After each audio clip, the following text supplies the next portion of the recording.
Hey family, we want to tell you about a new book written by John Amo and Patty Amo. It's called Introduction to Twi for American Diasporas. Now, the book is going to focus on helping you learn the Akan language, culture, and Ghana as a country. It's also a guide through Ghana's most widely spoken language. Now, the book is supposed to help develop your awareness of social customs, cultural practices by combining historical, cultural, and social context with language training and grammar. This is the book that you want to pick up before you start heading for your first trip to Ghana. Pick up Introduction to Twi for American Diasporas today. Hey fam, welcome back to the African Diaspora News channel. I am Wongel Zelalem bringing you the story. Today's story comes from a Ghanaian gas company.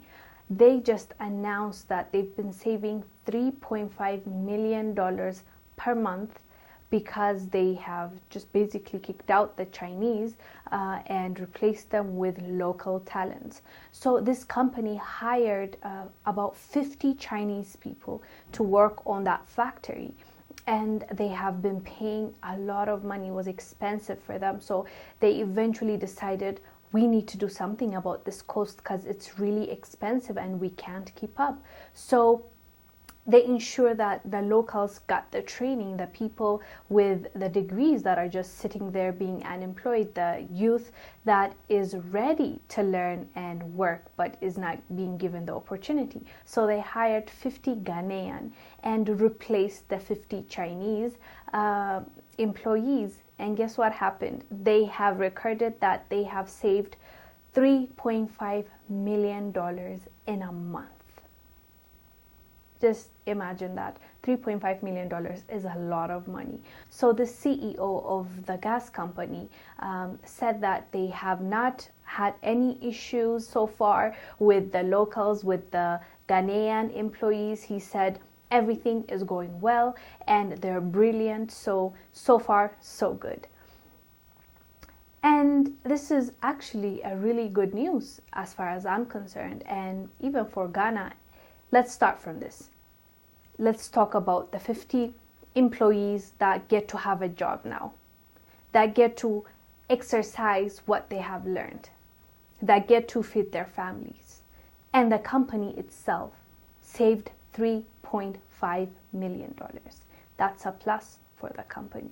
And let's look at the overall country. Ghana reduced 50 unemployed people. Now they're employed. Now they're taxpayers. Now they are contributing to the economy of Ghana, those 50 people. And it's going to grow, you know. They'll need more people. I'm guessing they're only documenting the technicians because to run a factory, 50 people is small, you know. So they're only looking at the technicians, you know, the blue collars, the people that make the machines run. But there are also white collar jobs for that gas company. I'm sure they need sales, I'm sure they need marketing, I'm sure they need managers, I'm sure they need CEOs and CFOs like the guy I told you about. The CEO was happy with the progress and how everything is going because it makes him look good too, because he saved $3.5 million for the company. And so when we look at it individually, people are benefiting. You know, when you look at it outside of that, they're providing for their families. When you look at it outside of that, they are contributing to their community and their government. They're paying tax. When you look at it as a company, your profit increases, and also you can compete with other companies, with other countries. And the fact that you have a local talent means tomorrow when that employee is leaving, he has a successor. He will train somebody else, and that skill will be transferred. They don't have to depend on outside skills. They don't need expatriates anymore as far as that company is concerned, because they got what they need. And that's really smart.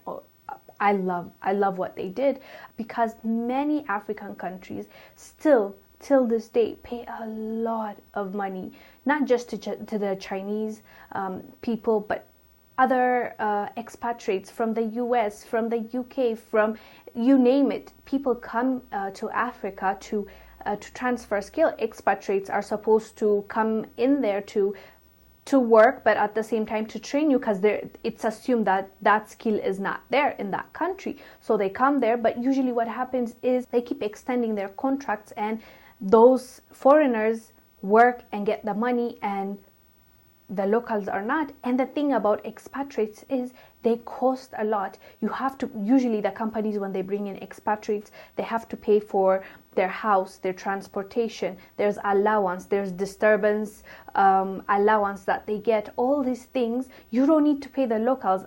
I'm not saying you should pay less.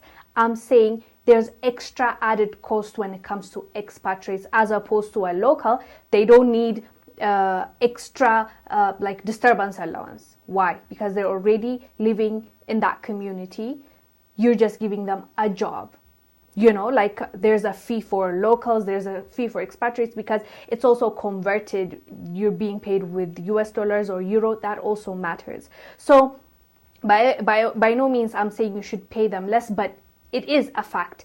Locally, if you're paying your employees and you have hired them locally, they're going to cost less because you're competing with other companies that are there and the law of the government, so with the minimum wage. But when they're expatriates, they come in, they already have negotiated their terms outside, so it is going to be a lot of money with the added cost I told you about, the housing, the transport, and the disturbance allowance and all that stuff. So even for as a company, when you look at it, it's way cheaper and more affordable for you to hire someone locally. The locals need to be hired. So for that to happen, the companies and the governments need to be serious. When these Chinese employees come here, they need to have contracts.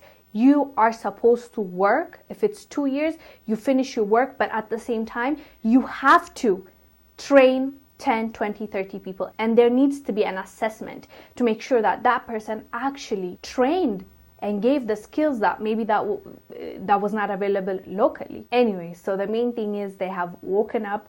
They did something that is not only beneficial to their company but to the people and Ghanaians as a whole and the government. I'm Wongel Zelalem bringing you the story. I will see you on the next one.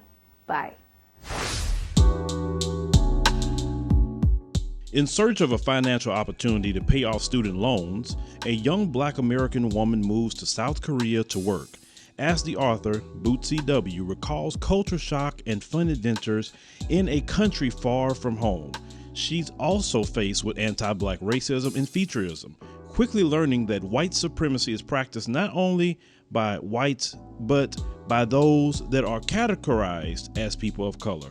Based on her 10 years of living abroad, the book Ego Igo compares and contrasts Korea versus the United States on subjects such as code, communal living, racism, effective protests, global alliances, warrior class, music, political correctness, health, aging, money, and the coronavirus. This blunt memoir is uncomfortable, humorous, and educational. Help fight propaganda and mainstream agendas by picking up a copy of Ego Igo on Amazon.com.